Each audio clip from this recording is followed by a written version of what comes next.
A wheelchair veteran rolls into Riverstone shelter, chasing a little noise that isn't his own echo. At the last cage, a scarred, notched ear shepherd lifts his head.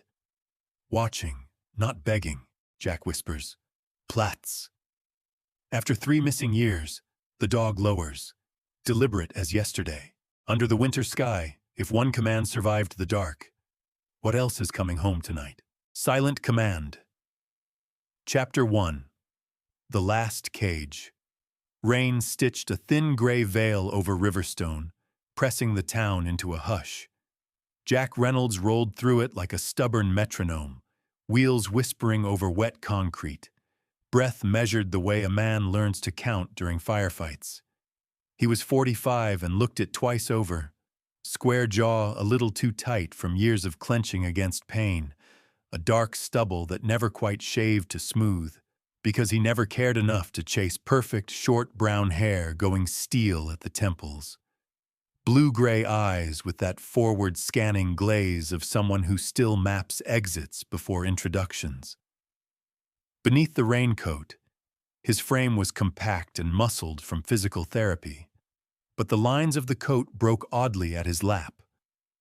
Both legs ended below the knee, carbon fiber prostheses socketed neatly under cuffed canvas, the result of an IED outside Sangin that had also left a smear of scar tissue deep in his lungs. He'd been Staff Sergeant Reynolds, hardened on a diet of dust and discipline, a man whose humor ran dry and whose kindness hid behind efficiency. Now he was the veteran who woke at 03:17 because a dream had misfired a memory.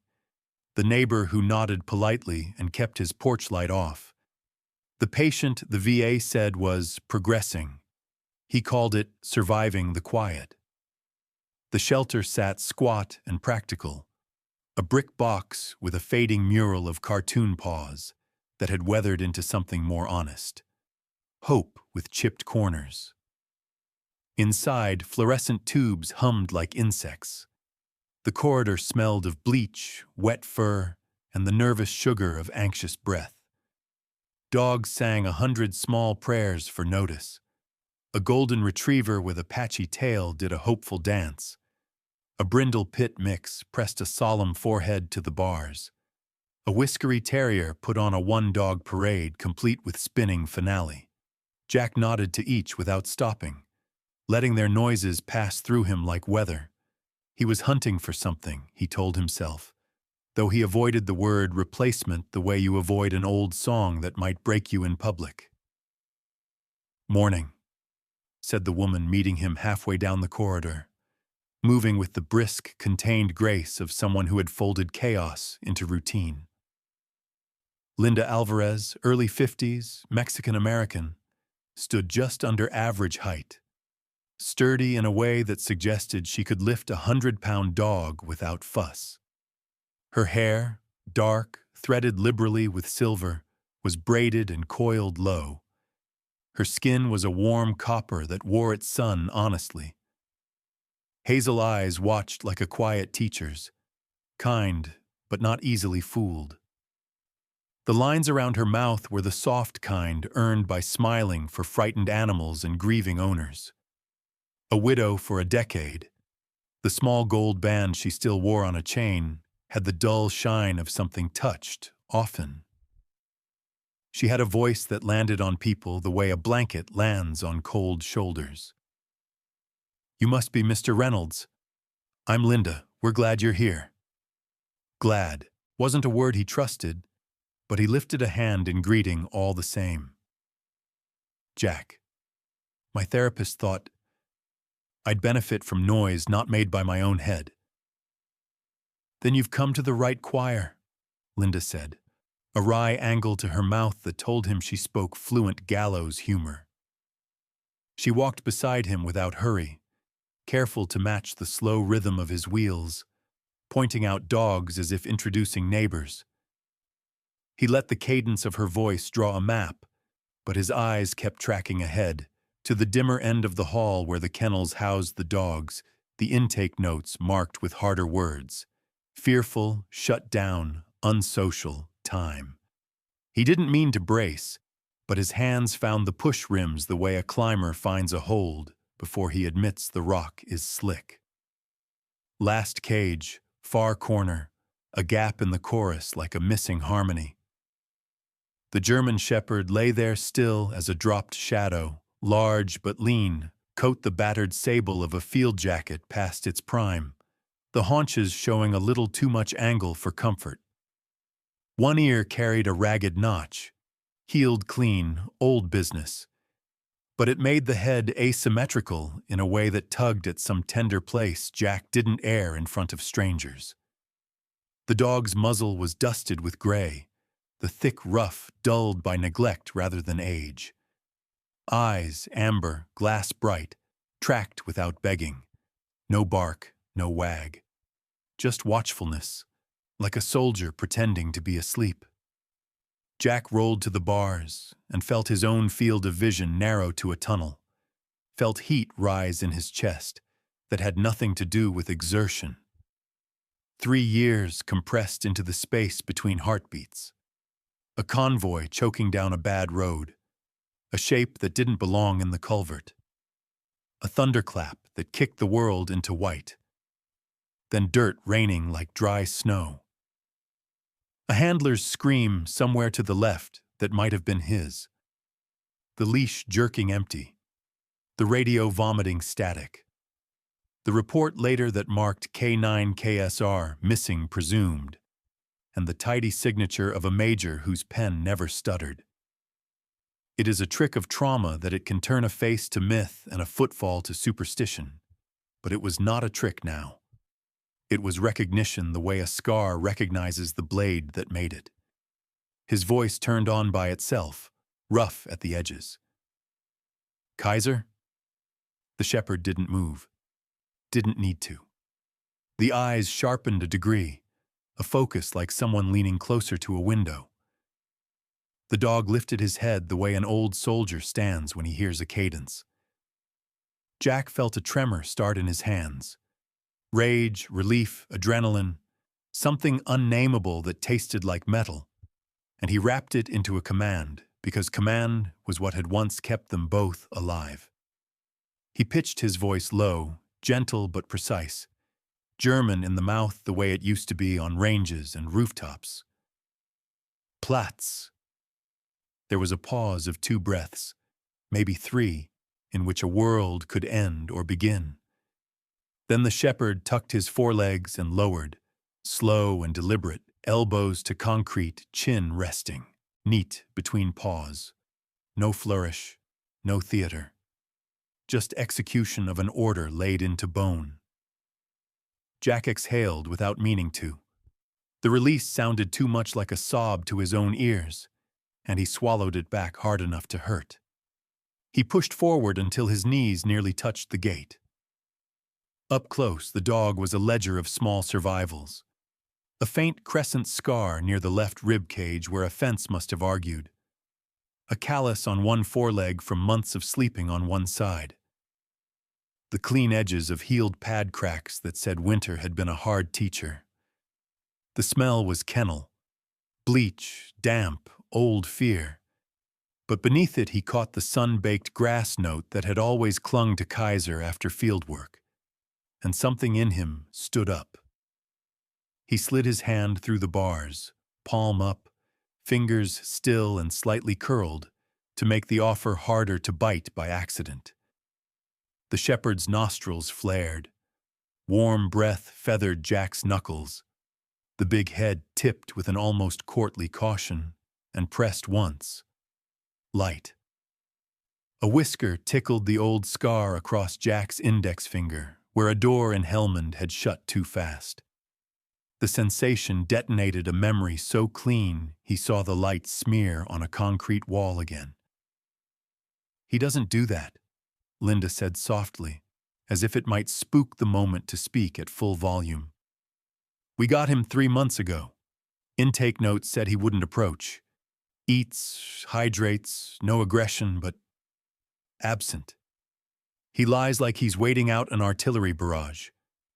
I've never seen him take a command. We suspected he'd been trained in German. He wouldn't respond to English lures. We've been patient because patience is all we had. Jack didn't look away from the dog. He's not absent. He's conserving. He's doing what I do at crowded grocery stores. The line surprised him. It sounded like the kind of thing people say when they are trying to be seen without looking needy. Linda's mouth tugged in what might have been the beginning of a smile. Mr. Reynolds? Jack, do you want to see him outside the kennel? The question triggered all the cautious committee meetings that had set up permanent residence behind Jack's ribs since the blast. Logistics, risk assessments, the version of him that worried he was trying to resurrect a ghost to postpone facing his house at night. But there was a stronger motion at the table, too. Something that spoke in the muscle memory of game trails and deployment briefs. He nodded. Linda moved with efficient tenderness, signaling to a volunteer at the far end. Kevin, early 20s, thin as a sapling with sandy hair that fell into his eyes. A shy, open-faced kid whose shelter t-shirt hung on him like he'd borrowed adulthood and was still growing to fit it. Kevin didn't speak, just fetched a slip lid and a handful of high-value treats, movements careful and small so the air didn't crackle. Linda opened the latch. The door gave with a soft, metallic breath. Kaiser stepped out with an old athlete's guarded grace, one hind leg carrying a stiffness that told the story of a torn something healed too fast. Up close, he was big the way shepherds are meant to be big, 80 pounds, maybe more. But he held himself compact, center of gravity low, a mobile fortress. He scanned the hallway once, nostrils sampling, ears doing micro-adjustments, then set his eyes on Jack like choosing an anchor point. Jack offered the back of his wrist. Kaiser pressed again, firmer, then made a small noise in his throat, half whine, half exhale, that Jack had heard exactly twice. The night they'd cleared a compound, and the boy they were looking for stepped out, alive, and the morning Jack had gone under anesthesia and Kaiser had watched the gurney roll away. The sound meant, "I will hold if you hold." Something inside Jack that had been kneeling for 3 years stood. He spoke another cue, a test he hadn't practiced out loud for fear it would rot to cliché. Fuss. Kaiser moved to the right side of Jack's chair and aligned, rib to wheel, head just forward of Jack's knee, like ceremony. Kevin's eyebrows climbed. Linda's hand went to her throat. Jack didn't look at them. He focused, as he always had, on the next beat. Breath in, breath out. Catalog the field. He felt the tremor start again and let it run instead of wrestling it. It wrote the truth into his hands where he could see it. "We're both older," he said to the dog, to the air, to the part of himself that checked brass before stepping off. "That's allowed." Kaiser's tail gave a single, thoughtful wag, the kind that doesn't waste hope. Linda's voice returned, not to intrude, but to build a bridge. "There's paperwork, evaluations, home checks. We're careful." "You should be," Jack said, and for the first time offered her a full look, the kind that acknowledged she had kept this animal alive with nothing but routine, stubbornness, and love. "I can do careful. I can do checks. I can come every day until your forms get bored of my name. But I don't want to walk away and pretend I didn't see what I just saw." Linda met the look without flinching. A lot of people blink at intensity. She seemed to have learned to breathe it like weather. "We don't pretend here," she said. "We document. Then we try again tomorrow." Jack nodded. The words landed like a promise he could keep. He reached once more for Kaiser's ruff, feeling the thick fur under his palm like rope you trust to hold, and for a second, the static station in his head, the one that hissed what-ifs and replayed detonations, cleared to something like music. He didn't know yet how many nights they could string together without dreams, or whether the stiff leg would take to the ramp at his porch without incident, or if the world outside would stop laying ambushes, disguised as nail guns and slammed car doors. He only knew that recognition was not a trick, that obedience to a word whispered in a language from their old life had bridged 3 stubborn years, and that the quiet might be negotiated if they worked at it together. He drew the breath of a man signing something important and let it out slowly. "All right, partner," he said, voice steadying to a place that felt like his. "We're not done." And because he would not leave endings to chance, he spoke a summary to himself as if it were orders at a briefing he could follow. The missing dog is found. The bond holds, adoption begins tomorrow, and the quiet has a challenger again. Silent Command. Chapter 2. Storm Drills, Men Len the Tam, Chuang. Dien Tap Trong Bao, the morning after the first meeting, tastes like metal and hope. The sky is pewter, the firs are still, and Jack Reynolds wheels up the shelter ramp with the measured push of a man who has decided not to tremble in public. A canvas duffel on his lap holding a spare leash, a collapsible bowl, and the old whistle he swore he'd never use again. Linda Alvarez, sturdy, compact, hair braided low like a practical crown, meets him at the door with paperwork and that steady voice that smooths the edges of choices, while Kevin, the tall, sandy-haired kid with a t-shirt one size too big, hovers with a slip lead and a nervous dignity, and Kaiser pads out of the kennel with that low, economical gait of an athlete who counts every step before he spends it. The shepherd's coat is still dull under the fluorescent lights, but in the gray morning it throws back a faint bronze, and his eyes sit high and bright as embers banked for a long night. There is a brief choreography. Sign here, acknowledge there, demonstrate sits, demonstrate fuss, and then the trio. The veteran with carbon fiber legs socketed neatly under cuffed canvas, the dog who has learned to make silence a tactic, and the quiet administrator who has made second chances into policy, stand at the threshold and breathe the same air. The drive home is 3 miles of 2-lane memory. Kaiser rides in the rear of Jack's modified SUV, angled so his eyes can track the line of the shoulder and the mirror where Jack's profile appears and vanishes. Appears and vanishes. At red lights, the shepherd's ears tilt in the way that means he is building a map. Scent of cedar and gasoline, brake dust and river water, the particular human salt that is Jack when he is trying not to feel too much at once. When they pull into the gravel lane, the cabin hunkers the way old houses do when they've been asked to outlast grief, its cedar siding sun-grayed, its porch ramp built with more care than confidence. Across the lane sits another small house with a porch swing and a tricycle abandoned on its side. And on that swing, a woman stands and lifts a hand in reflexive neighborliness. Grace Holloway, early 30s, tall in a way that makes her look made of lines more than curves. Long brown hair yanked into a low ponytail, not for style but survival. Skin a pale olive that pinks fast in wind. Cheekbones a touch too sharp from skipped meals on double shifts. Eyes brown and vigilant under brows that default to concern.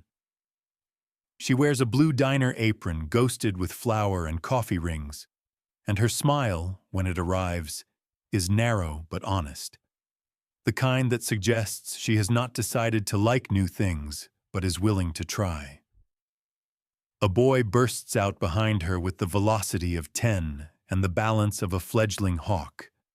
Huck Holloway, gap-toothed grin, mud-freckled, hair the color of wheat stalks and a perpetual cowlick, freckles an exuberant spill across a narrow nose, T-shirt declaring a minor league team with a major commitment to grass stains, and the walk of a child who has learned to be loud enough for two when the house is tired.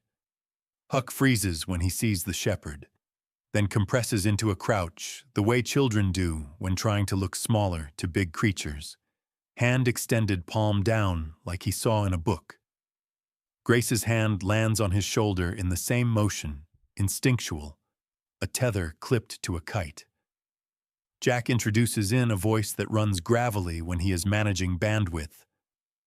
"Jack, Grace, this is Kaiser."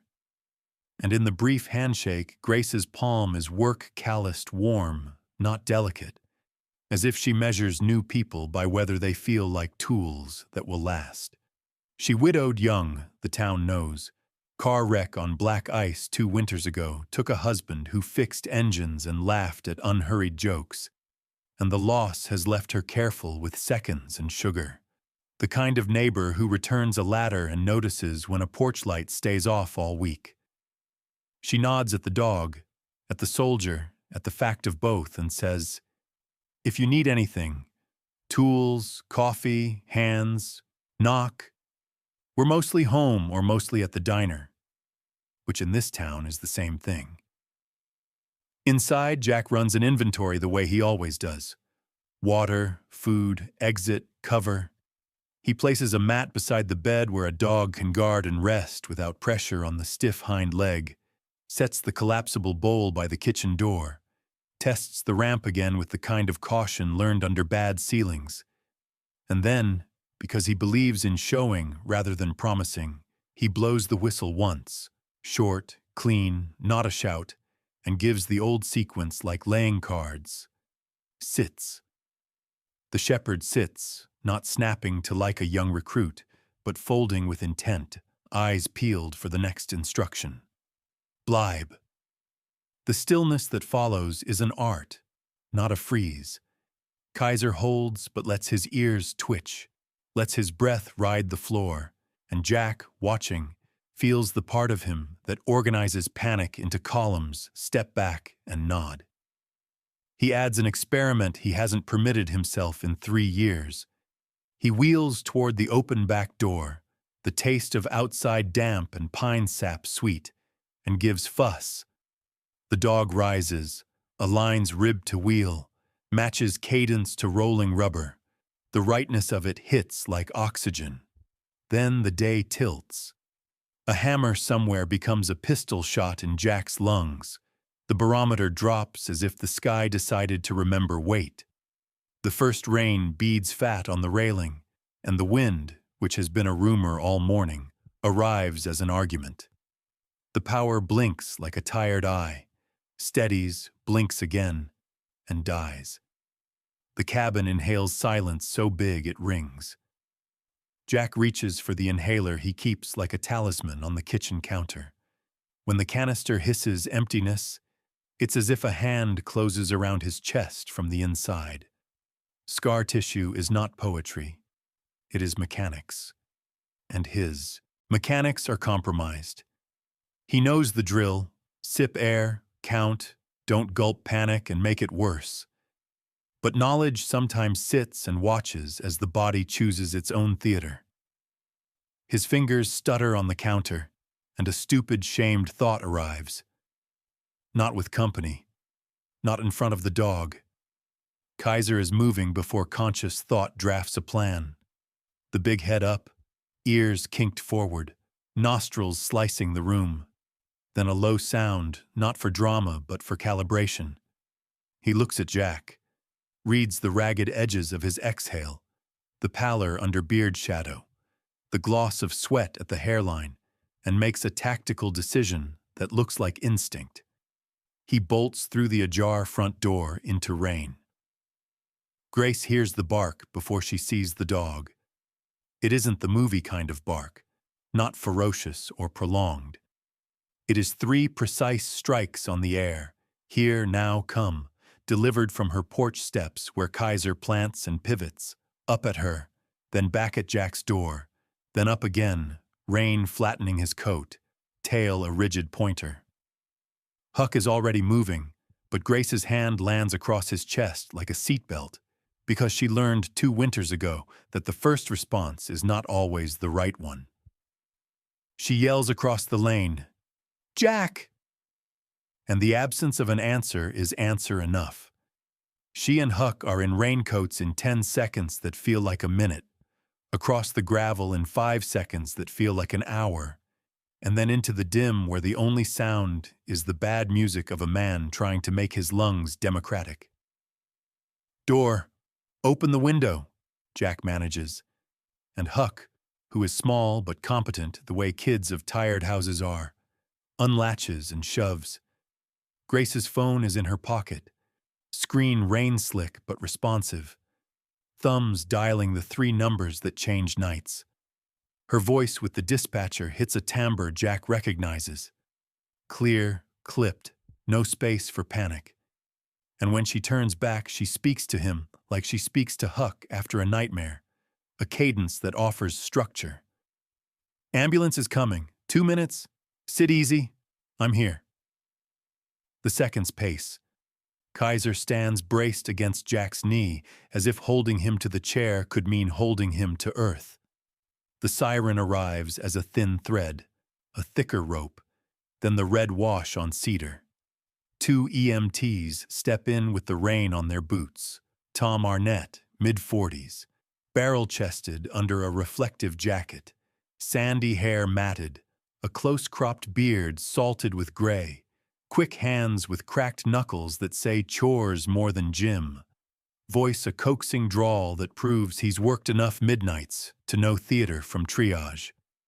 And Alicia Phan, late 30s, lean and deliberate, Vietnamese-American with straight black hair pulled into a tight bun, small silver stud in one ear, eyes a clear dark that move like chess pieces, tone low and directive without being cold. Tom crowds the kitchen counter, flips the regulator, and seats the mask.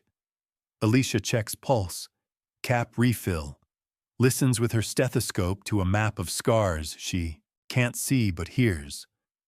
Numbers claw their way back into range. Jack hates the relief because it makes him feel weak, then forgives himself because weakness is a lie men tell when they're afraid of needing.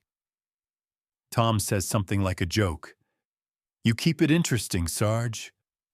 And Jack manages the ghost of a smile because the nickname puts him back in the world where he knows what to do. When the mask comes off, Kaiser exhales an echo. Grace, soaked through, is wringing her cuffs without knowing it. Huck runs the shepherd's flank with his palm like he is smoothing feathers.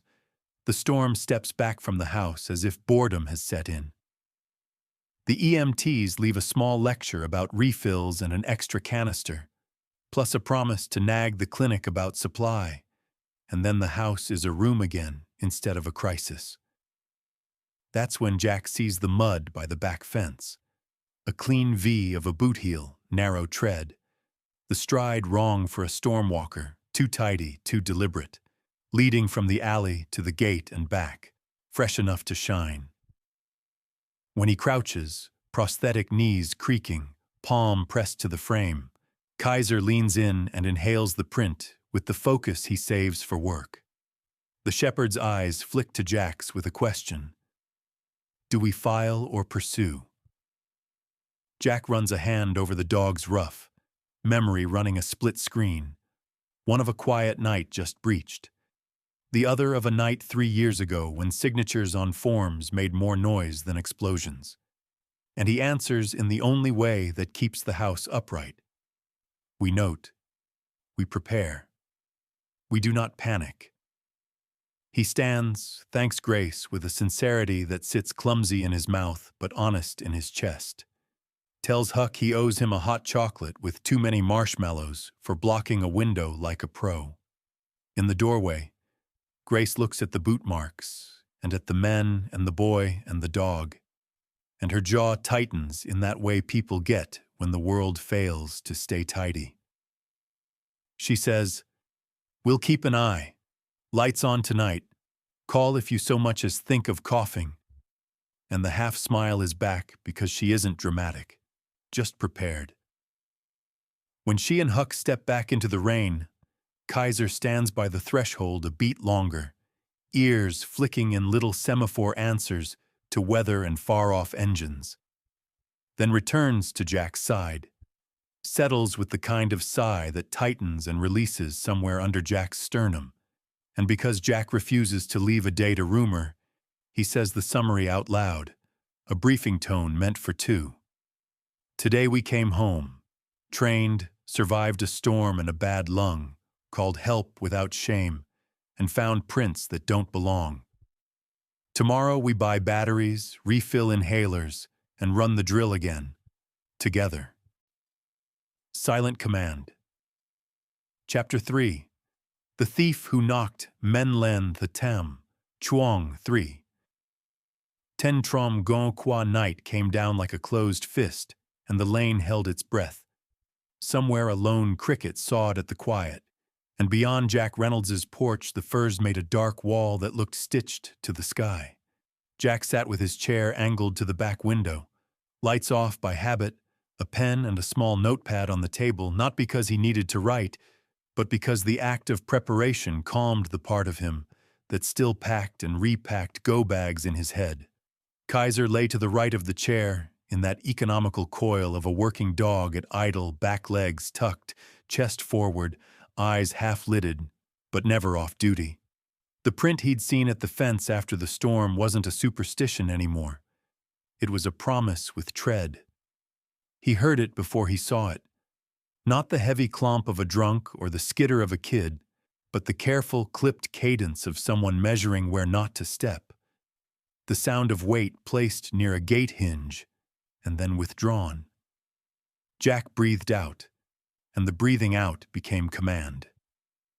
"Fuss," he whispered, and Kaiser rose and slid to alignment, rib to wheel, head forward of the knee, a natural geometry that had once been the grammar of their lives. A shape separated from the dark by the back fence, paused by the latch as if listening to the memory of the metal, then swung over and dropped light, knees bent, a shadow turning into a man. He was mid-30s and carried leanness like a choice, all tendon and wiry caution, a square face planed down by hunger for sleep and better days, olive skin that had seen too much Afghan sun and too little Portland winter, black hair cut short with the careless precision of someone who does his own barbering in a bathroom mirror. There was stubble that avoided beard and a faint white seam at his right jaw, the old kiss of a bad night and a bottle or a buttstock, and on his left forearm a strip of faded ink that a close look would read as unit numbers tucked among radio waves. When the man lifted his hands, Jack saw the tell. Fingers open, palms out, wrists loose, elbows tight. That was not how the desperate surrender. It was how the trained ask for permission. "Don't shout," the man said in a voice that lived in the soft register and carried the edges of a Texas childhood that had been sanded by years of other people's deserts. It had steadiness without swagger, like a man who had been both trusted and broken by the same system. "Name's Eli Navarro," he added, as if handing over a weapon. "Former Army signals, 11 years, out on a medical with a spine like bad scaffolding. I'm not here to take your TV."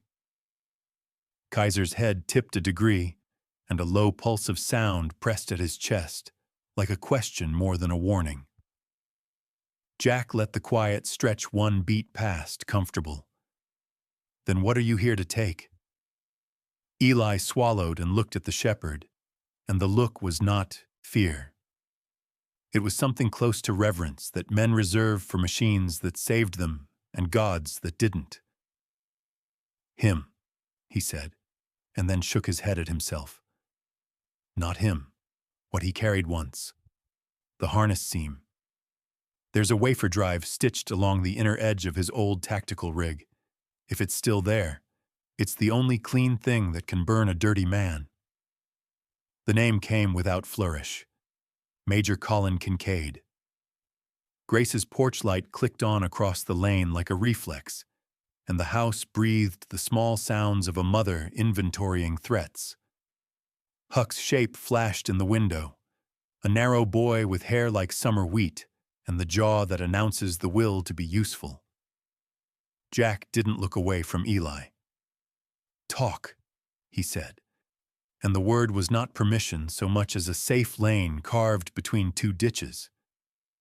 Eli told the story with the flat cadence of a debrief. A pipeline that started with requisitions and ended with private contractors who paid in cash on docks far from oversight. Military working dogs, assets on paper, partners in truth, signed off as excess and diverted to shadow kennels where they were retrained badly and rented dearly. The same signature appeared too many times on too many forms, Kincaid's, always neat, always on time. 3 years back, a handler and his shepherd vanished into smoke, and a chip pinged once at a private border kennel that shouldn't have existed. A civilian rescue network tried to pull the dog. The handler went to surgery and then to bureaucracy. The dog went missing again. Eli had run radios for Kincaid's command until he stopped believing coincidences and started keeping copies. "I couldn't move against him then," he said, everything in his posture resisting the urge to apologize for that. "I had a brother on a bad bail. I had a spine that lit like a fuse. I had more excuses than time. But I built a map and a list and a habit of not sleeping. Last week I found a note from a vet tech, anonymous, about a shepherd intake at Riverstone with a notch in his ear and eyes like hot honey. I came to see if the ghost had a body."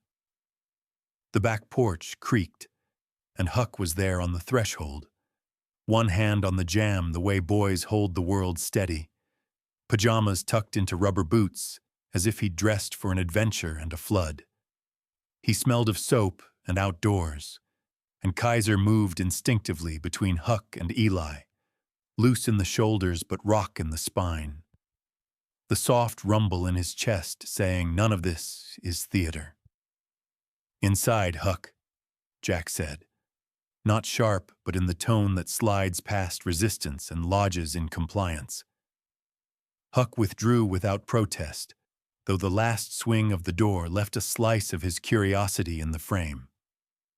Across the lane, Grace called, "Jack!" and her voice held the particular pitch he recognized from radios and nurseries, the "what do you need" pitch. And he answered, "We're okay." Because they were, for a definition of okay. That meant no one was bleeding. A cruiser nose flashed down the lane and idled by the curb, and the man who stepped out wore the small-town uniform with big-town posture. Officer Ryan Carter, late 20s, 6 feet in regulation boots, square jaw that might have grown to fit the job, light brown hair in a regulation fade that had to submit to 2 cowlicks, a face too earnest to fake contempt, and eyes the color of new cedar that had decided to become something harder. He carried himself like a rookie who had read too many manuals and seen just enough nights to know which pages mattered, and he treated Jack with the nod of a man who had studied his elders and liked who he'd found. "Sarge," Ryan said, because some habits are reverence and some are shorthand, and his gaze did the quick round. Hands, stance, dog, back door. He kept his right hand near the belt without touching it. A professional's superstition against escalation. Jack gave him the executive summary with no embroidery. Stranger, veteran, story, harness seam. He put his reputation on the line with the calm of a man who has decided fear gets no vote. And Ryan listened the way cops don't learn in academies, with his eyes. "We'll ID you," Ryan told Eli. "We'll run you. And if any of this stinks, I'll know before the end of my shift. But if it doesn't stink, and you just walked into a citizen's yard uninvited because you're hunting a ghost with a flash drive, I will want to know why the hell you didn't knock." Eli's mouth twitched toward humor and fell short. "Because knocking makes it real." Ryan's radio hissed a bored weather update, and he clicked it down. "All right, he said with a breath that repositioned the night. Tomorrow morning, 1000 at the shelter. Linda can dig through intake property. If there's a harness, there's a seam. I'll be there. Tonight, everybody keeps their doors latched and their stories short. He turned to Huck, who had reappeared at the curtain and was pretending not to. You too, kiddo, latch, he said, and Huck, being a boy who enjoys being addressed like a man, gave him a solemn nod and secured the lock with theatrical care. Eli offered his wrists like a man who understands procedure, and Ryan took the ID, ran the name on the mobile, read the return, honorable, medical, one misdemeanor that smelled like self-defense and a bad landlord, then handed the card back as if it weighed a choice. 1000, Ryan repeated, and to Jack, You call if a leaf coughs? Jack nodded, because he would. Eli stood for a second as if waiting for the universe to levy a fee, then looked at Kaiser and said, almost a prayer, I'm sorry it took this long. The shepherd did not speak forgiveness. He did what dogs do when they record a man. He watched and remembered. When the quiet came back, Jack voiced the truth he lets himself say when no one is looking. Tonight, we didn't arrest a ghost. We invited it to testify. Tomorrow, we cut stitches. Silent command. Chapter 4. The Seam Men Len The Tam. Chuang 4. Juong May morning came washed and workmanlike, the kind of Oregon gray that makes decisions feel like tools. At 1000 sharp, the Riverstone shelter smelled of coffee that had been poured for volunteers and bleach that had been poured for everything else. Linda Alvarez had laid a battered tactical harness on the stainless table in intake like a relic in a museum that refuses to choose between honor and utility. The tag read, K9 KSR in felt tip, faded by weather and time. She stood with sleeves rolled, braid pinned, jaw set in the way of women who have learned to move both gently and quickly. And when Jack rolled in with Kaiser at his flank and Officer Ryan Carter at his shoulder, she gave them not a speech but a nod that said she had cleared her day for truth. Eli Navarro arrived a beat later, face shaved like a truce offering, wearing a thrifted field jacket 2 sizes too big as if he wanted his edges dulled. He kept his hands visible, his eyes moving, his voice soft, the posture of a man who has memorized exits as a survival grace. Ryan set his body cam on the counter with a small click that put every soul at ease and on record. Let's do this right, he said, and his voice lost the rookie in it for a sentence. Jack flipped the harness and ran his fingertips along the inner seam, that blind man's reading that handlers learn because gear is language.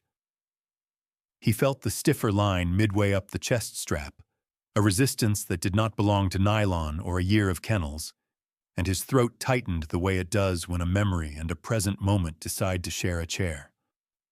There, he said, and Linda was already at his side with a small, clean seam ripper the color of candy. The tool looked absurdly delicate against the canvas, but it made a neat path through stitches like a river through soft soil. She worked with surgeon patience. Lift, cut, pause, breathe, and then tilted the strap. Something wafer-thin and iridescent as a dragonfly's wing slid into her palm. The room did not exhale so much as remember that exhalation was possible. Eli's face, which had been set to grief for years, softened to something that might one day become relief.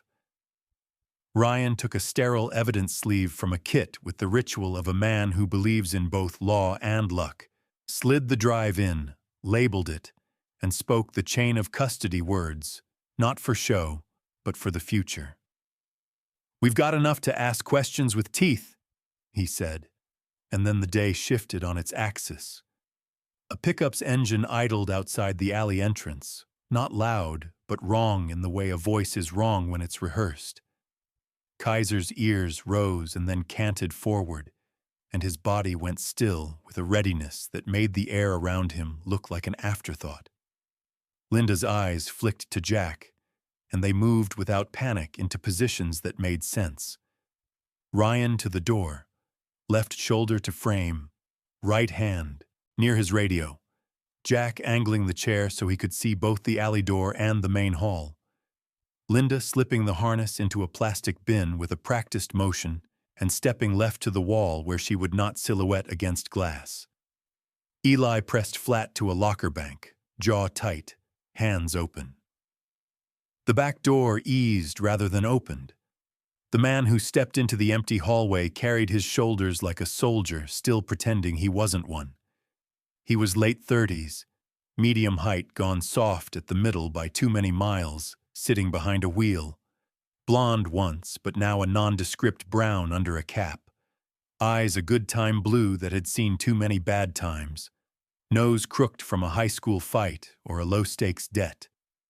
A day's beard salted the jaw, and a tattoo peeked from his wrist that said Convoy Company in a scrawl that didn't try for Latin. He lifted his hands and said a name before anyone else could. "Dev Mathers," he offered, and the way he said it, like a confession and a dare, was how Jack placed him. Convoy driver, Helmand, the one who sang Johnny Cash not to be brave but to make the road shorter. Dev's smile tried to arrive and died on the way. "I'm not here to hurt anyone," he added. And that was the kind of sentence men say when they are about to ask for forgiveness they may not have earned. Ryan's stance didn't change, but the room collected around his voice. "Then why are you here?" he said. "And what's in the truck?" Dev did not look at the lens, or the uniform, or the dog. He looked at Jack, because some choices default to the man who has already carried too much.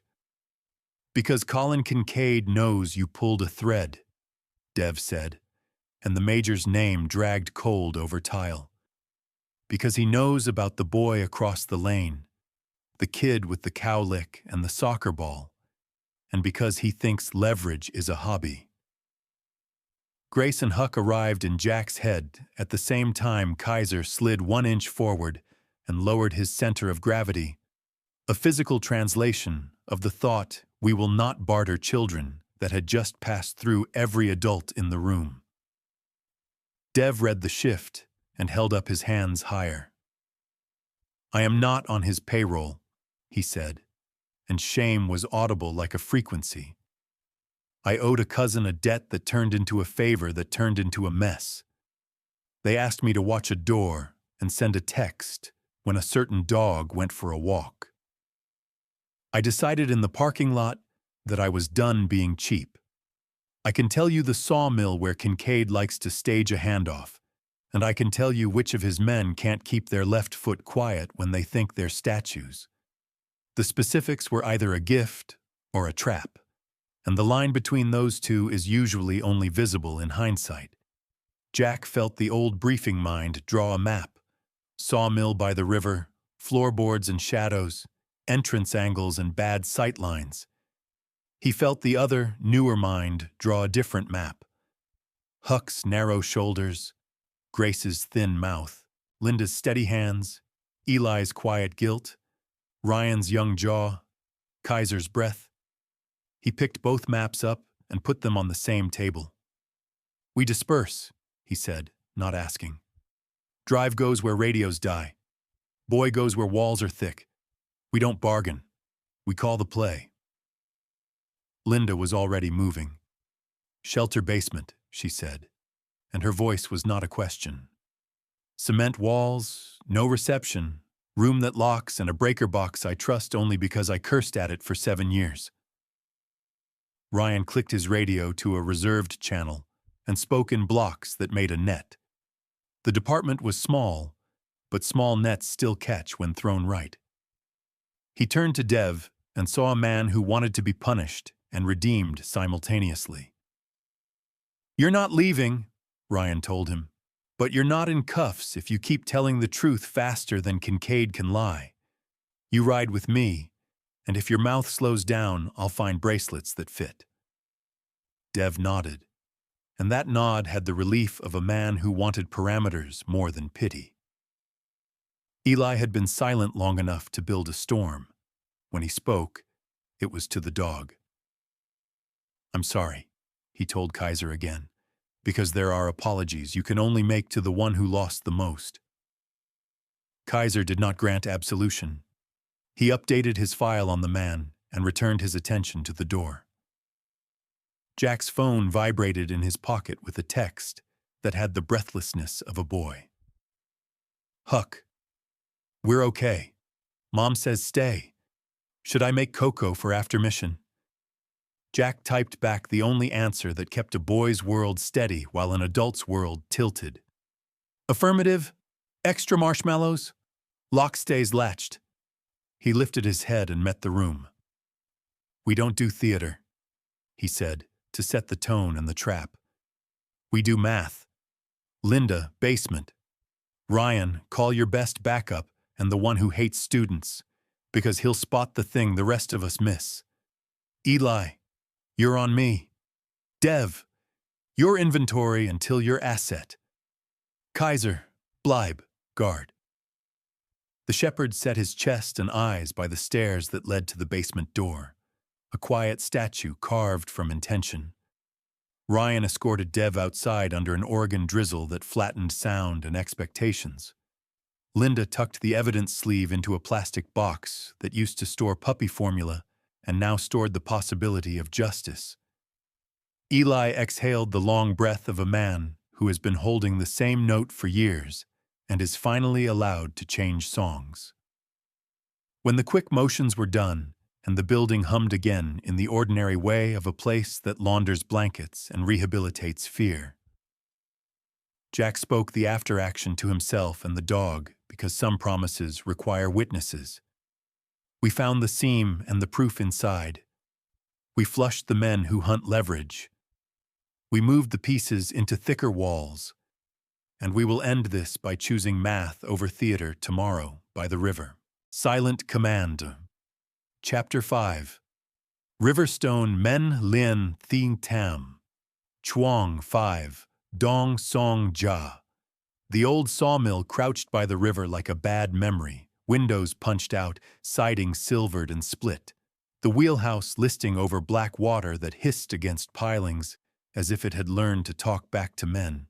Jack Reynolds rolled in under cloud-heavy dark with Officer Ryan Carter's cruiser tucked to the tree line and Eli Navarro at his shoulder, and Kaiser paced rib to wheel at Foos, scanning left-right in that quiet metronome of vigilance that turns space into a map.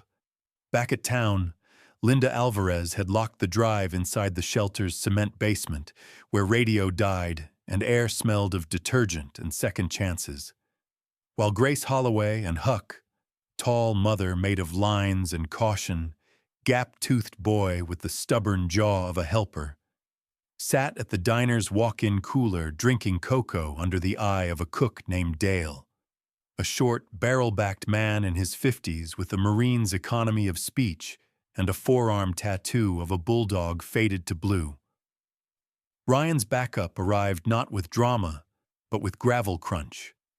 Sergeant Dana Cole from County 56, compact the way a boxer goes to seed, square head under a salt and pepper buzz, a trooper's mustache trimmed to regulation nostalgia, left knee stiff from a foot pursuit in '98 that he would never stop telling. Rookies was the last time he ran for free. His eyes were smoker's gray. He'd quit years ago, but kept the stare, and his disposition with new cops could be filed under hates students, which in Dana's personal lexicon meant hates shortcuts. "Evening, Sarge," he said to Jack with a nod that respected mileage, then side-eyed Ryan like a teacher checking homework. "You got a plan that fits on an index card?" "Math, not theater," Ryan answered, and the phrase had become a password. They staged, Ryan low and left behind a stack of milled planks. Dana right, hip against a rusted drum. Eli a shadow at Jack's 6, fingers flexing without sound. Dev Mathers, the convoy driver with a good-time smile gone nervous and a nose crooked by old mistakes, stood with his palms open and his voice cathartic, giving angles and tells. Kaiser watched the mouth of the mill like it might decide to spit wolves.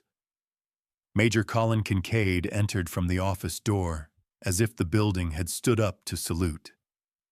Late 40s, lean the way men are who measure dinner and vanity, hair clipped hard to a frosted crew, jaw clean enough to sell policy, pale eyes the color of concrete after rain, the kind of posture that makes people assume competence and the kind of stillness that makes them regret it. His suit was good but not flashy. Charcoal with a subtle herringbone that says procurement, not privilege, and the knot of his tie sat like a brick. He wore no weapon visible because he had invested in other men's guns. Flanking him were two operators cut from the same template. Early Jiaozi, 30s, Jim lean, one dark with a buzz that showed a scalp scar. The other fair with a close-cropped beard that couldn't decide between sport and soldier. Their faces were that tidy blank of men who had been told to become furniture until needed.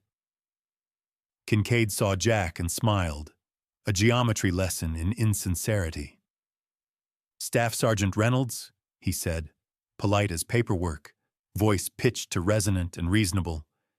"And Riverstone's finest. It's always good when communities come together." Jack felt the old urge to laugh at the wrong time rise and sit down. "You signed dogs off as assets and sold them like office chairs," he said, and kept the tremor out by loading the sentence with muscle. "One of them came home. We cut the seam." Kincaid's eyes flicked, almost a blink. "You think anyone outside this county will care what story you tell over a busted leash?" His glance grazed Eli with contempt that tried to look like pity. Signals sergeant with a martyr complex, convoy driver with a conscience allergy, a small-town cop still in his first 10,000 hours, and a woman who collects strays. It's not a jury, Jack. It's a support group. Ryan didn't take the bait. His radio whispered nothing. His hand didn't move. His breath made a small, private metronome. Dana Cole let his knee lock and his mind sharpen. He had seen men like Kincaid since academy. Clean angles built over rot. Jack did the thing he had learned in rooms louder than this. He parceled attention.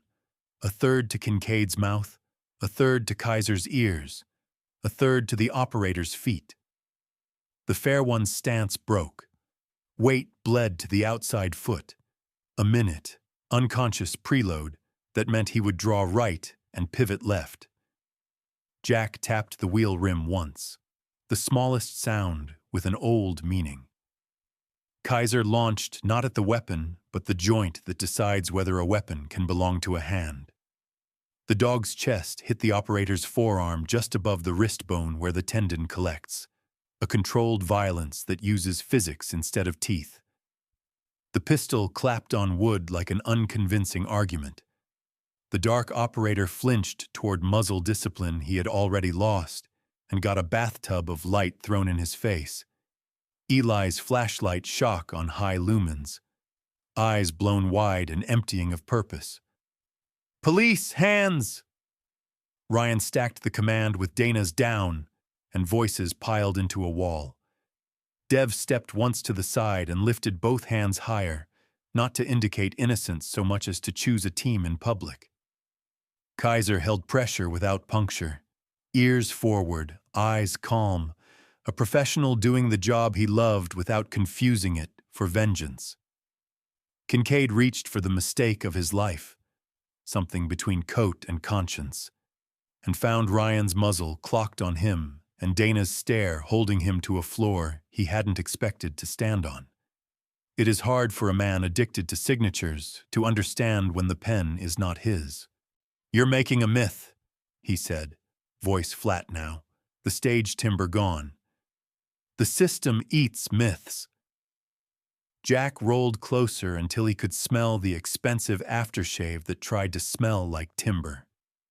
The system eats evidence, he said, and this time it's hungry for you. He didn't need to signal for cuffs. They appeared with the inevitability of gravity in Ryan's hands and the economy of an old habit in Dana's. The zip-zip of plastic translated a season into a click. Sirens arrived finally. Not a cavalry so much as a committee. The county wagon, a city unit, then a dark Tahoe that delivered one woman in a navy suit whose shoes meant she had walked real stairs. Special Agent Marina Holt, mid-40s, black, 5'9" without heels. Natural hair braided back in a low bun. Shoulders straight, not from gym mirrors, but from too many interviews where men lied not very well. Her face wore a tired competence, and a small scar notched in the left eyebrow, the relic of a childhood tumble or a protest that had gone sideways. Her tone when she took the evidence sleeve from Ryan was clipped, not unfriendly, and it carried the joyless satisfaction of a person who has been waiting for a piece to fit into a hole she did not invent. "Chain of custody's clean," she said after the brief ritual, eyes flicking to Jack and then to Kaiser. "If the data is what you say, this unspools names in 3 states. If it isn't, I drove a long way to watch a dog be better at my job than most men I've arrested." Jack felt the laugh arrive with room to stand. "He works for biscuits," he said, and Kaiser, as if to sign the affidavit, sat and looked serious. The rest folded in on itself like an aftershock. Operators cuffed and quiet. Kincaid loaded into the Tahoe with Marina's ballast beside him. Dev giving a statement that hit every useful noun without the excuse adjectives. Eli's voice steady as he signed the line that made him official. Ryan's rookie earnestness tucked into a spine that started to look like a cop's. Dana permitting himself one muttered, "Not bad, kid," which in Dana was a sonnet. 2 hours later, under a sky that had given up on drama and gone to bruise, the shelter yard became a small city square. Neighbors with hands in pockets and eyes glossy, kids clutching drawings that made Kaiser 7 feet tall and wearing capes. Veterans in baseball caps that said as much about theaters as they did about wars. Linda Alvarez stood at the center with a leather collar in a small box. Her braid a dark line against a denim jacket. Her breath a visible thing. When she crossed to Jack, she paused, as if deciding whether truth belonged to today or to some private ledger, and then told him the thing that sank like a stone into clear water. Years ago, a vet tech working nights had pinged a chip he wasn't supposed to ping and called a number he wasn't supposed to have. A woman at the other end, Linda, had helped move a shepherd out of a private kennel guarded by men who called compassion a breach of contract. The dog slipped through a string of foster yards and tired hands until the river of chance bent back to this town. She had tried to reach Jack through formal channels and failed. She had waited with routine and stubbornness until waiting turned into reunion. Jack didn't trust his voice enough to give it volume. He took her hand. The knuckles nicked white from crates and leashes and squeezed once, that small code of soldiers and shelter workers, and said, "You kept him in the fight." Huck stepped forward in his best serious face and buckled the collar-stamped companion of honor around Kaiser's neck, fingers clumsy with ceremony, and Grace stood behind him, tall and thin and proud, in a way she would not let anyone call proud. Ryan clapped without looking foolish. Dana clapped like a man who suspected someone was watching. Eli clapped like penance could be rhythm, and Dev clapped like applause might burn off debt. Jack, who had been asked to speak and always hated microphones almost as much as he hated silence, told the truth without decoration. "We don't win by forgetting," he said, voice low, steady, the metronome of someone who had practiced calm. We win by bringing each other back. Kaiser leaned into Jack's chair as if to anchor it to earth.